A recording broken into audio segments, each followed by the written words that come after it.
सभी को मेरा प्रणाम। मैं शोभना आज अकर हिंदी समूह की पठन श्रृंखला में साईं बाबा उपन्यास के 8वीं भाग का 17 और 18वीं दृश्य आपके सामने प्रस्तुत करने जा रही हूँ।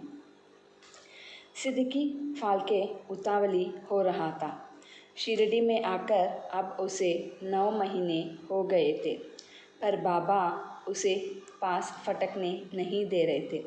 एक दिन जब वह एक आदमी से बातें कर रहा था, उसका मुरझाया और निराश चेहरा देखकर उस आदमी ने उस पर दया किया। उसने पूछा, हाजी साहब, आप इतने दुखी क्यों हैं? परेशान भी लग रहे हैं। हाजी साहब, यह जो बाबा की शिरडी है ना, यहाँ दुखी लोग आकर सुखी होकर जाते हैं। आप तो कई महीनों से शिरडी में नज़र आ रहे हैं। क्या आप अभी तक बाबा से मिले नहीं? मेरा भाग्य, माथा पीटकर सिद्दीकी ने कहा। क्या बताऊँ आपको? क्यों, क्या हुआ? अजी, यहाँ आकर मुझे पूरे 9 महीने हो गए हैं, पर बाबा मस्जिद में आने ही नहीं देते हैं। खुद बाबा कहते हैं कि जो मस्जिद में आएगा उसकी सारी आशा आकांक्षाएं पूरी होगी, पर मेरी इच्छा पूरी ही नहीं हो रही है। मैं क्या करूं? बाबा आप पर गुस्सा तो नहीं है? हाँ, क्यों? पता नहीं, मुझे देखते ही चिढ़ते हैं, चीख चिल्लाकर मुझे बाहर निकाल देते हैं। पता नहीं मुझसे ऐसा कौन सा पाप हुआ। मैं हाजी हूँ, बुज़ुर्ग हूँ, मुझे कुरान भी मुँह ज़बानी याद है। मैंने कभी किसी का बुरा नहीं चाहा, तो भी बाबा मेरे साथ ऐसा व्यवहार करते हैं। पता नहीं बाबा कब और मुझ पर प्रसन्न होंगे। मेरे मरने से पहले कम से कम एक बार ही सही मुझे वे अपने पास बुला लेंगे, तो भी होगा या नहीं पता नहीं। बस यही फिक्र है। लंबी सांस लेकर सिद्दीकी ने तड़प कर कहा। वह व्याकुल हुआ था। उस आदमी ने थोड़ी देर सोचकर फिर कहा, हाजी साहब, मैं यहीं का रहने वाला हूँ। मैं बाबा को अच्छी तरह से जानता हूँ।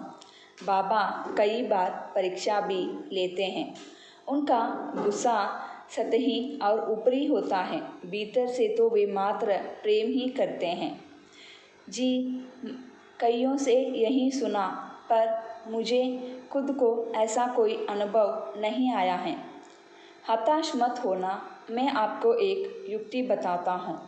आंखें मिचकाते उस आदमी ने कहा। कौन सी? आप माधवराव देशपांडे उर्फ श्यामा को जानते हैं ना?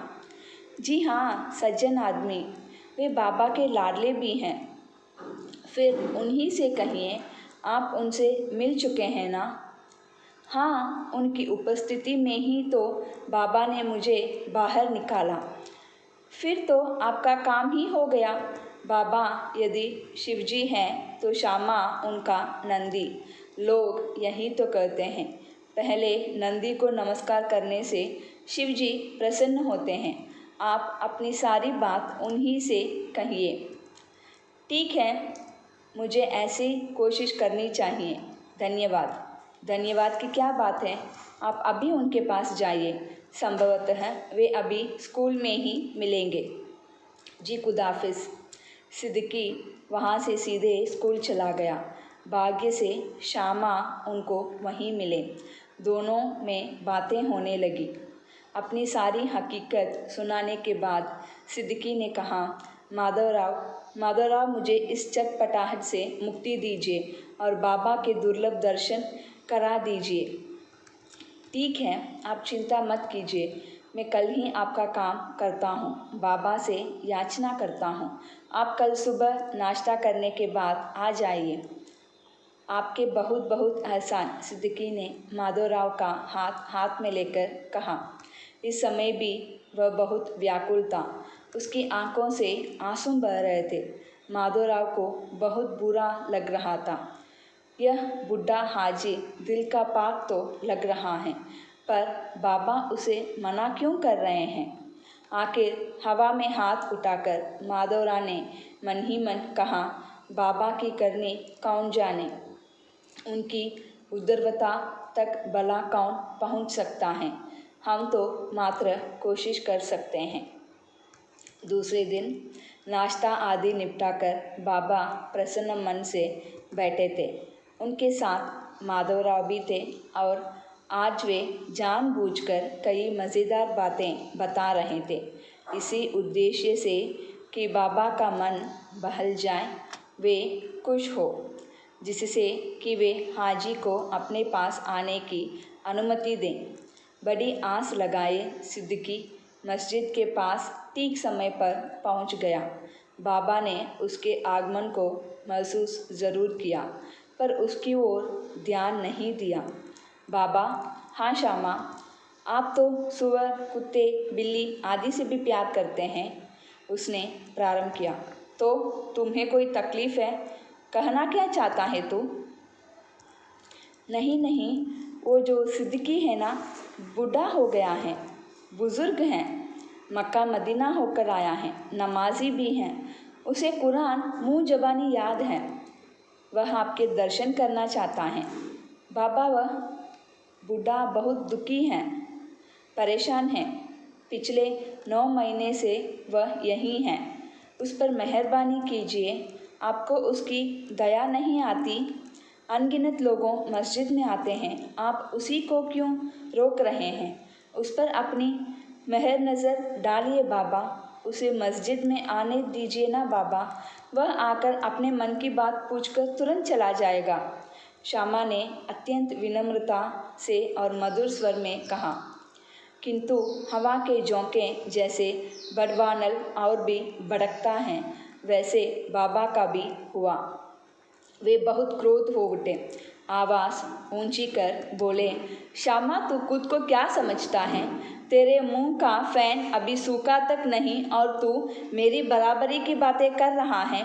अल्लाह की मर्जी ही नहीं और ना ही उसका संभाल तो मैं क्या करूं? अल्लाह मियाँ की मर्जी के बिना कोई इस मस्जिद में कदम भी रख सकता है क्या? खैर, कोई बात नहीं, मैं उससे कुछ सवाल करता हूँ, उससे पूछ, क्या वह उन सवालों का सही जवाब देगा? बाबा की इन बातों से भी श्यामा खुश हुआ।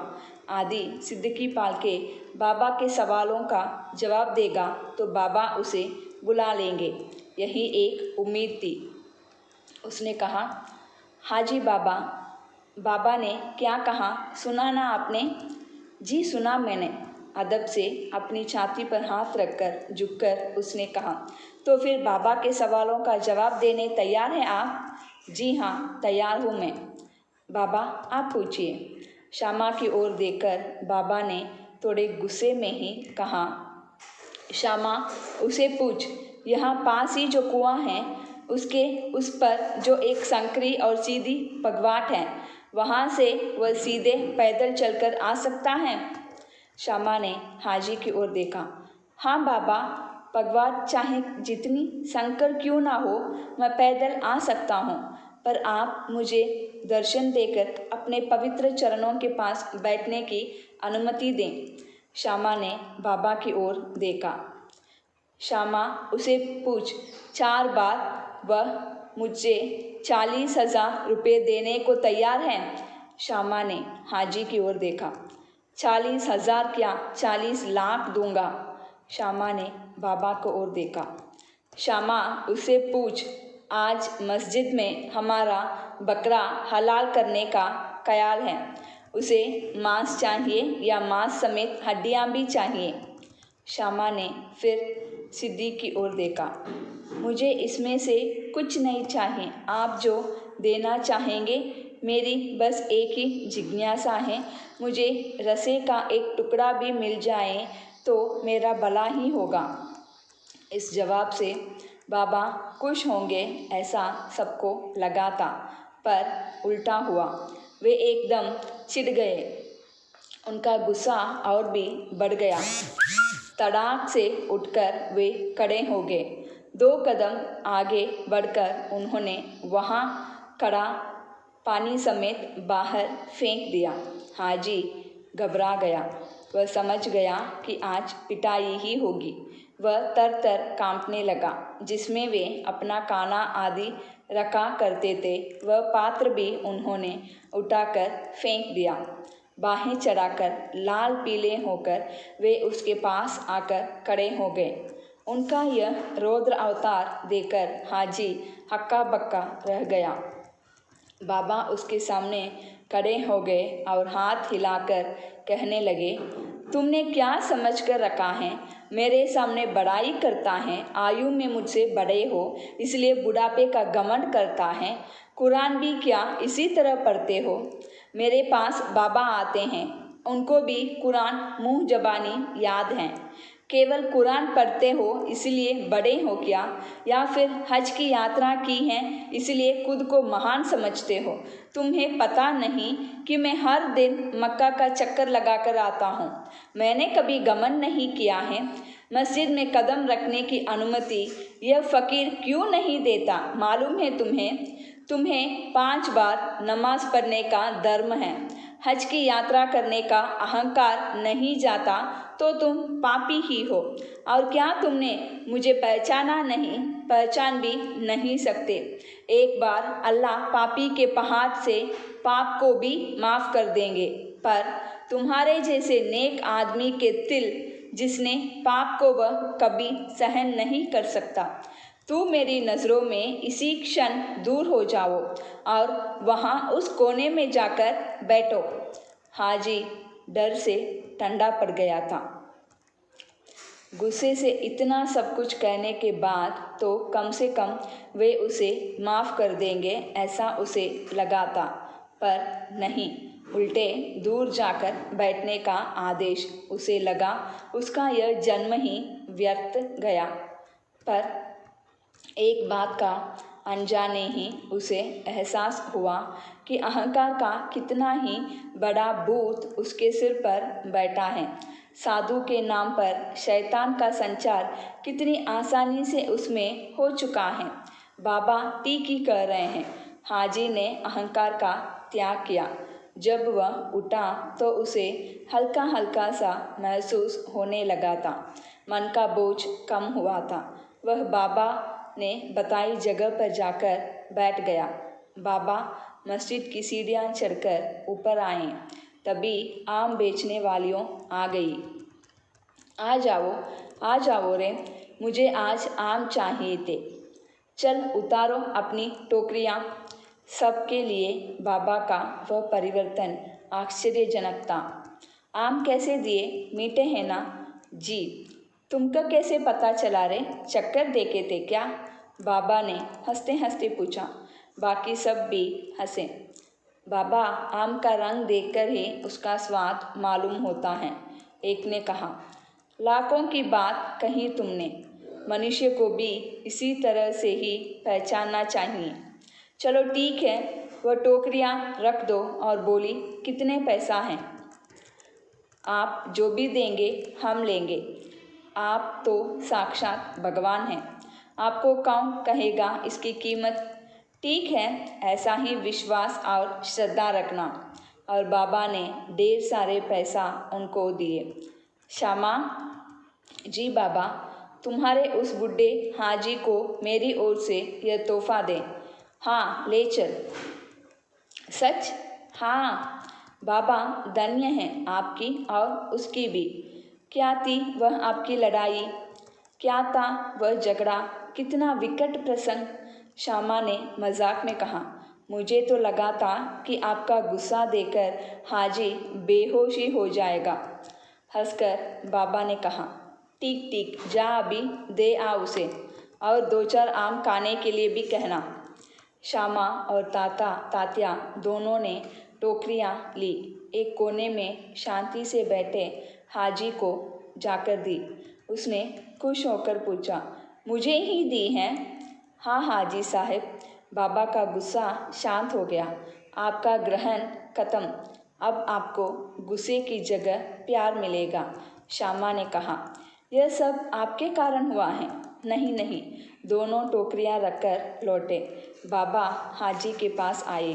जेब से उन्होंने 55 रुपये निकाले और उनकी हथेली पर रखे। बाबा, चल ले तुम्हारे लिए ही है। तुमने बहुत कष्ट उठाए हैं, पर ध्यान रहे अच्छे काम और अच्छे कामों का कभी अहंकार करना नहीं चाहिए। अहंकार सत्कर्म को नष्ट कर देता है। आजा मेरे पास। उन्होंने खुद उनसे हाथ में लेकर उसे उठाया, फिर मस्जिद में ले आए, अपने पास बिठा लिया। सिद्दीकी धन्य धन्य हो गया। बाबा की कृपा उस पर बरसने लगी। उस दिन बाबा ने उसे भोजन का भी निमंत्रण दिया। वह मंत्रमुग्ध हो गया। बाबा बोल हाजी, मैं मक्का हो आया, पर शिरडी में मैं पवित्र शुद्ध हो गया। यहाँ मुझे पैगंबर का एहसास हुआ। बाबा ने उसे बाहों में लेकर आसमान की ओर देखते हुए कहा, अरे यह हिंदुओं की काशी है, मुसलमानों की मक्का। उसे देखने के लिए मात्र पवित्र नज़रों का होना ज़रूरी है। पवित्र नज़रों से देखने से ही मक्का और काशी के दर्शन होंगे, क्योंकि सबका मालिक एक। हाजी की आंखें बरसने लगी। धन्यवाद। हमारे साथ जुड़े रहने के लिए हमारे YouTube चैनल को सब्सक्राइब कीजिए।